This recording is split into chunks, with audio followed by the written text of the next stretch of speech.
Bonjour Serge, Bonjour, je vois que vous êtes bonne année. Bonne année. voilà, Coup de en bonheur. pleine forme pour cette nouvelle année. Bonne année, meilleurs vœux. Meilleurs vœux, à vous aussi. Et avec vous, on va faire le bilan de l'année sportive 2016 en Côte d'Ivoire. Et on démarre avec le cyclisme. Effectivement, l'année 2016 a été riche en événements sportifs qui se sont déroulés.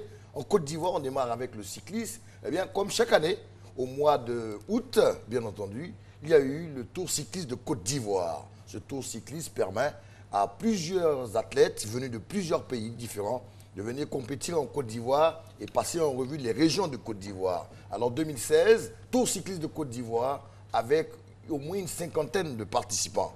Mais il faut dire que l'année précédente, ça a été le Maroc qui a été leader, sorti vainqueur avec Lachaini Mohamed. Eh bien, les Marocains sont venus avec aussi des Maliens, des Burkinabés, des Camerounais. Eh bien, dans cette course cycliste, ce sont encore les Marocains qui se sont imposés. Il y a eu au total 10 étapes au cours desquelles les Marocains ont montré véritablement qu'ils étaient d'un niveau au-dessus. Les Ivoiriens sont arrivés 3e. Une seule étape a été remportée par le meilleur Ivoirien, Cissé Isiaka, mais le reste du temps, c'est le Maroc qui a été sur le haut du pavé. Eh bien, cette année, c'est un certain Mouni El Ouhadj qui est sorti vainqueur de ce Tour cycliste. Pendant pratiquement 3 semaines, ils ont tenu en haleine tous les Ivoiriens, en passant par Yamoussoukro, le nord de Côte d'Ivoire, avec Korogo, Katiola et tout. Eh bien, au finish, c'est le Maroc qui s'est imposé dans ce Tour cycliste où 51 coureurs ont compéti. Eh bien, le Maroc, encore une fois de plus, a récidivé en sortant vainqueur. Et là, nous allons basculer maintenant dans un autre sport assez passionnant, le handball. Oui, on passe de la petite reine à la balle avec le handball, avec la Coupe d'Afrique des clubs champions qui s'est déroulée du côté de Ouaga au Burkina Faso. Eh bien, cette Coupe d'Afrique des clubs champions a permis à 2 clubs ivoiriens, le Restar en hommes, champion de Côte d'Ivoire, et Bandama Tiassalé en dames, qui étaient les représentants de la Côte d'Ivoire. C'était la crème des crèmes du handball, puisque l'Angola, avec ses clubs comme le Petro Atlético et Progresso, était présent. L'Espérance de Tunis et le TKC du Cameroun, Nairobi Water du Kenya, eh bien, la Côte d'Ivoire n'a pas été au niveau. Au premier tour, nos 2 équipes ont été laminées, ont enregistré 5 matchs, 4 défaites et une seule victoire. Eh bien, la Côte d'Ivoire, malheureusement, les 2 équipes ivoiriennes sont sorties par la petite porte. Il faut rappeler que ce tournoi a été remporté chez les dames par l'Angola, par le Petro Atlético, et chez les hommes par le club de l'Espérance de Tunis.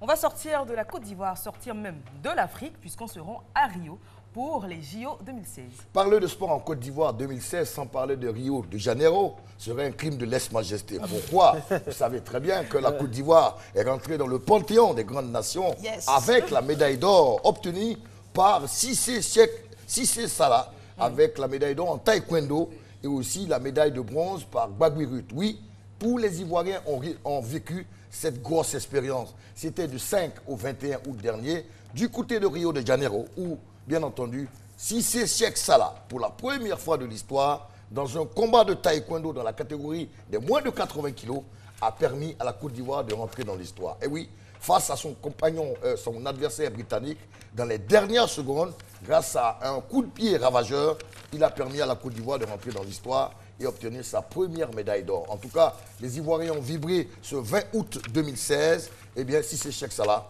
a permis à la Côte d'Ivoire de glaner une médaille d'or.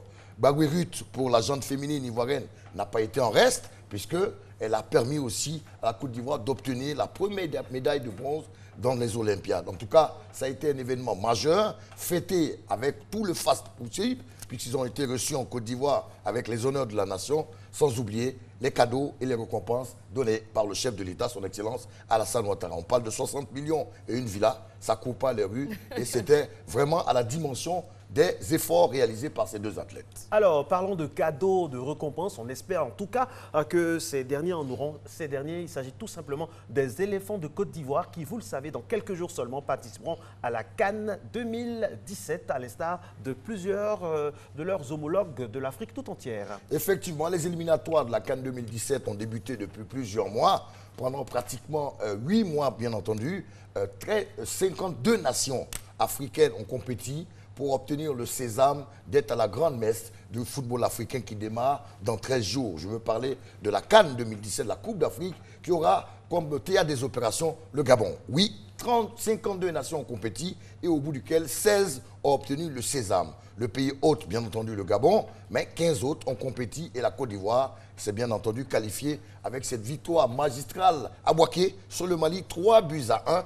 On nous a été totalement fiers puisque Abidjan étant bloqué pour les travaux des Jeux de la francophonie, Bouaké a accueilli avec beaucoup d'enthousiasme la victoire des éléphants. Et bien entendu, les éliminatoires ont permis donc de voir les 16 qualifiés. Il faut le dire, le Gabon, ce sera le pays hôte. Dans la poule A, il y aura le Gabon. Le Cameroun sera toujours au rendez-vous. Il y aura l'équipe de la Guinée-Bissau qui a sa première CAN. Et il y aura aussi, bien entendu, le troisième pays, le Zimbabwe. En tout cas, 16 nations dans la poule A, poule B, poule C et poule D vont rivaliser du 14 au 5 février prochain pour la CAN. La Côte d'Ivoire est logée dans la poule C, dans une petite ville du Gabon qui s'appelle Oyem. Eh bien, le premier match des éléphants, ce sera le 16 contre les Togo, les éperviers d'Abdé-Bayor. 4 jours plus tard, la Côte d'Ivoire aura en face la RD Congo. Et en plus, le 24, on finira par le Maroc d'Hervé Renard, un entraîneur qui nous connaît bien pour la simple et bonne raison qu'il a permis, il y a 2 ans, à la Côte d'Ivoire d'obtenir ce sésame à Bataille et à Malabo. Voilà. Et on va continuer avec une compétition qui déferle, qui fait couler beaucoup donc, et de salive. C'est la Ligue des Champions avec la victoire du Real de Madrid. Oui, ça c'est pour parler de l'Europe. Et bien entendu, 2016 aura été la saison de la Maison Blanche. La Maison Blanche, c'est le Real de Madrid de Cristiano Ronaldo qui, bien entendu, cette année, a obtenu pour la 11e fois cette coupe prestigieuse avec le sac du Portugais CR7. Il faut rappeler que 3 mois plus tard, dans l'Euro organisé en France, avec tout le faste qu'il y a, eh bien, en finale encore, Cristiano Ronaldo et le Portugal sont montés sur le toit de l'Europe. Oui, une finale où la France, organisatrice, était aux prises avec le Portugal. Eh bien, la France a été malheureuse. Ça a été un jour noir au Stade de France. Grâce à un but de EDR dans les prolongations, le Portugal est monté sur le toit de l'Europe, permettant donc à Cristiano Ronaldo d'obtenir 2 sacs dans la même année, une Coupe de Ligue des Champions avec le Real et aussi une Coupe d'Europe avec le Portugal. Vous avez noté plus tard que le Ballon d'Or lui a été décerné, puisque, bien entendu, cette année a été riche en événements pour lui. Une Coupe d'Europe et aussi une Ligue des Champions, consacrant ainsi donc Cristiano, qui a eu son Ballon d'Or il n'y a pas si longtemps, pour le Ballon d'Or France Football, en récompensant le meilleur athlète en football de l'année 2016.